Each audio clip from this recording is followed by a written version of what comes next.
So if I wanted, let's say, an 80% confidence interval. Okay, that means that you have to have 80% in the middle. So that's 0.8. Then how much would you have for each end? Right, each of these has to be 0.1.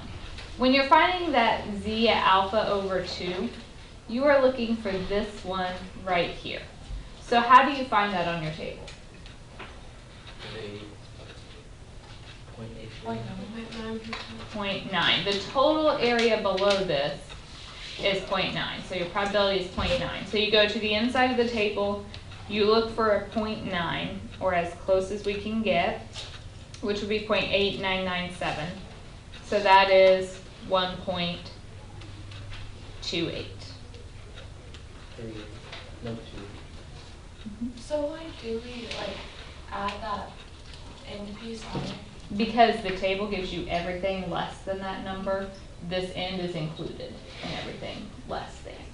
So if we want 80% confidence, we only have 10% above that amount. But you also have 10% below. Right, but you just have to find the z that matches it. Okay. If you found this z, it would be negative 1.28. When you do your confidence interval, the lower one, we always subtract. That's because that's taking into account the negative z. Right. So that's essentially finding the two numbers that match those.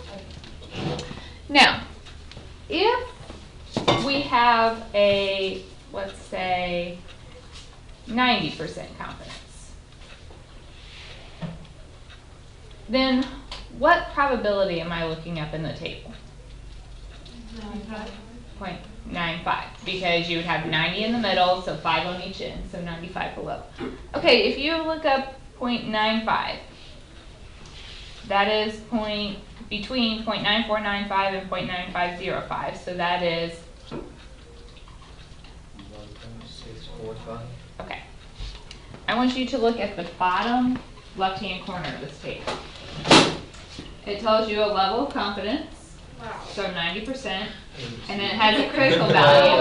The alpha. See, I'm working out. What? You could have told us that yesterday. Well, okay, I was here's looking why at I it did yesterday. this. Because these are the common ones. They only give you 90, 95, 98, and 99.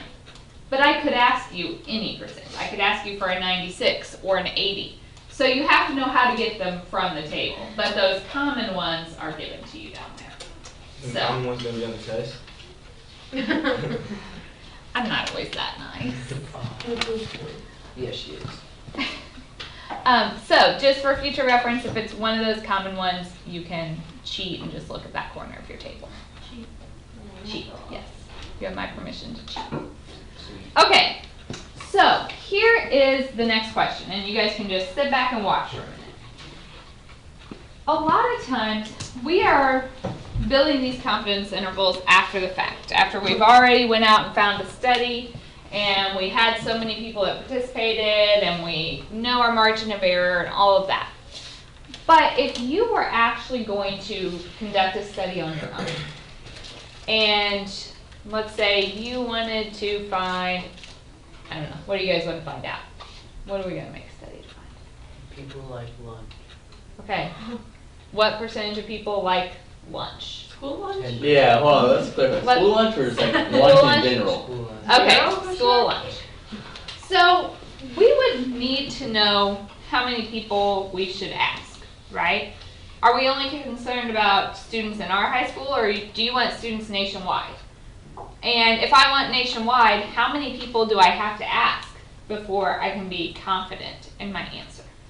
Because in general, we know that the more people we ask, the better our data will be, right? But the more people we ask, the more time consuming it is, the more money it's going to cost. So we don't want to go out and survey 10,000 people if 1,000 would have been enough, right? But we need it to be big enough that we're getting good information. So the last thing we want to talk about is how to figure out how big our sample should be to get the conclusions that we need. If you take that formula for the margin of error, and again, you don't have to write this down yet, I'm going to give it all to you in a second. The error was the thing that we were adding and subtracting in our confidence interval. So that was the z alpha over 2 times the square root of your p hat 1 minus p hat over n. So we were working with that yesterday. If I were trying to solve for n here, so if I need my n by itself, what would you need to do first? Square Before that, let's do it. times. We have this times z alpha, so if I want to move it to the other side, we would Divide.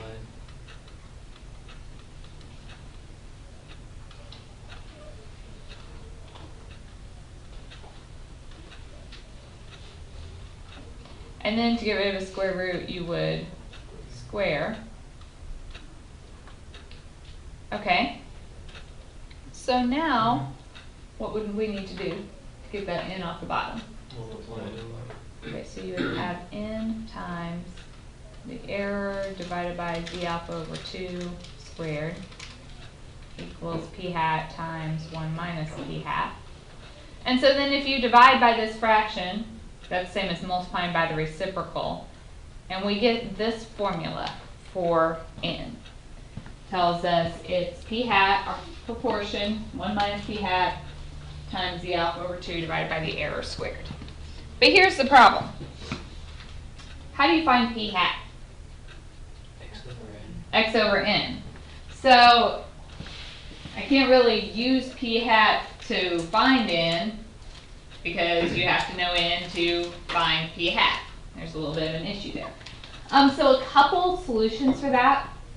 You can use a previous estimate of p hat. A lot of times there are pilot surveys that are done to get a starting point for the p hat, so we might have data from a previous survey.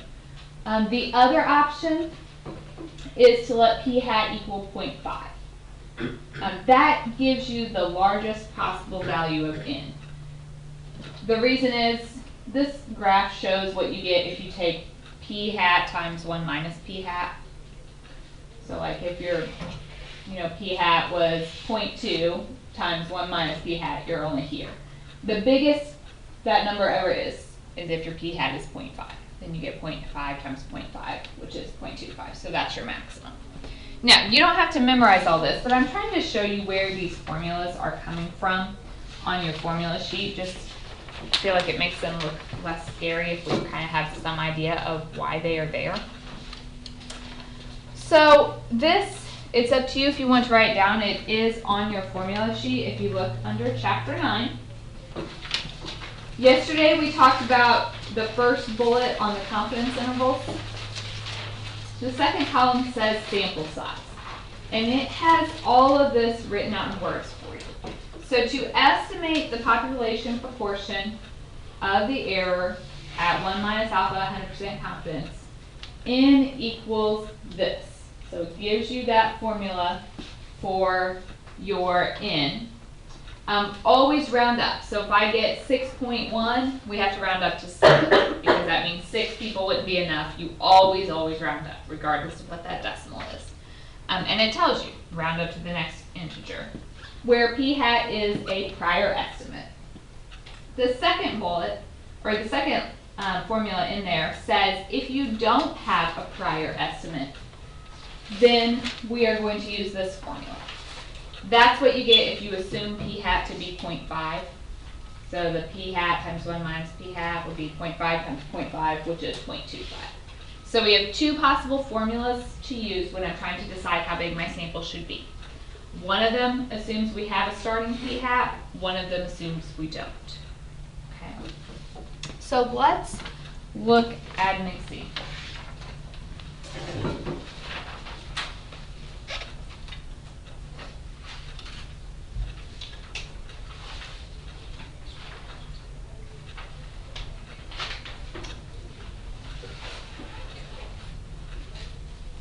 So a sociologist wants to determine the percentage of residents in America that only speak English at home.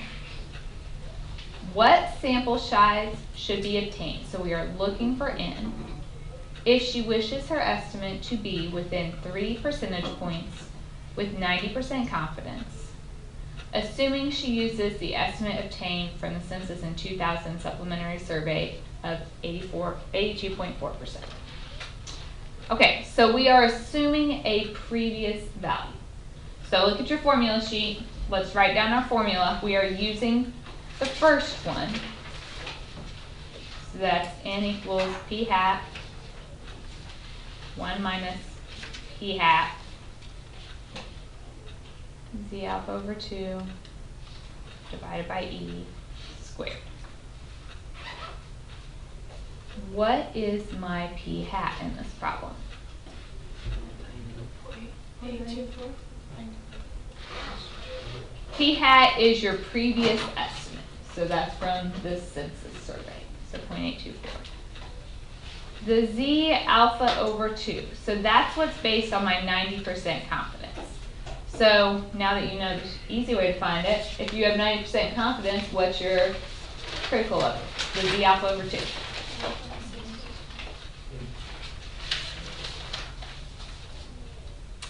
Okay, the other thing we need in this formula is the error. What is my error? 3 points. Right, 3 percentage points, so 0.03. So then we plug all this stuff in.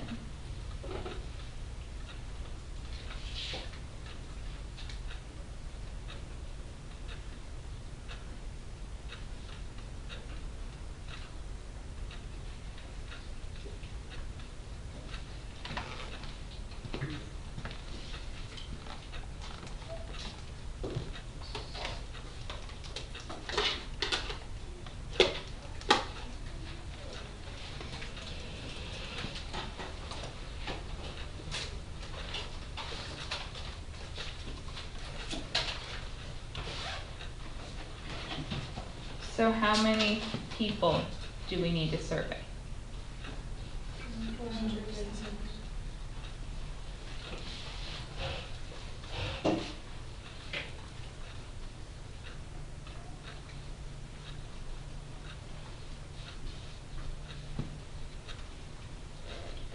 Always round up.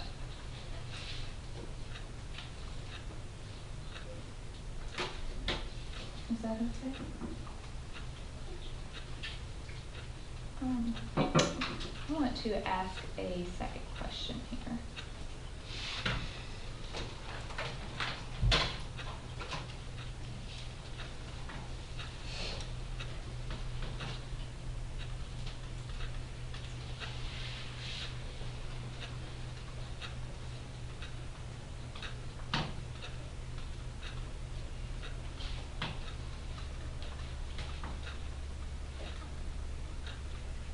So what if I don't have that census data?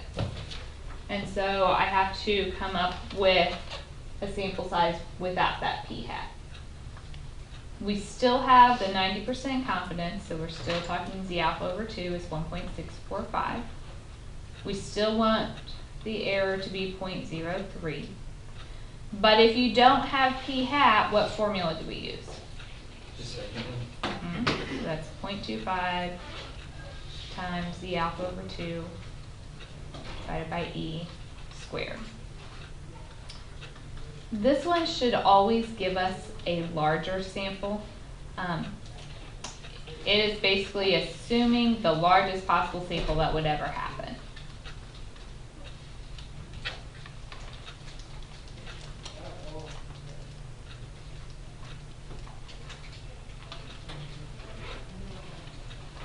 And we get 751.67. So how much do we need for our sample? 752.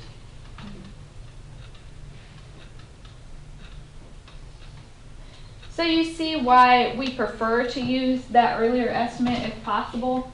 That saves us talking to an extra 300 people in this case. But this B, without assuming that earlier estimate, that will always give you the largest possible sample that you would need. Okay, questions there? Alright, so that is the end of this section. I promised you guys some time to work on homework. I may or may not introduce the next section towards the end of class. We'll just kind of see how things are going. If I do, I won't take very much of your time. So the assignment I gave you yesterday, remember, do a couple confidence intervals by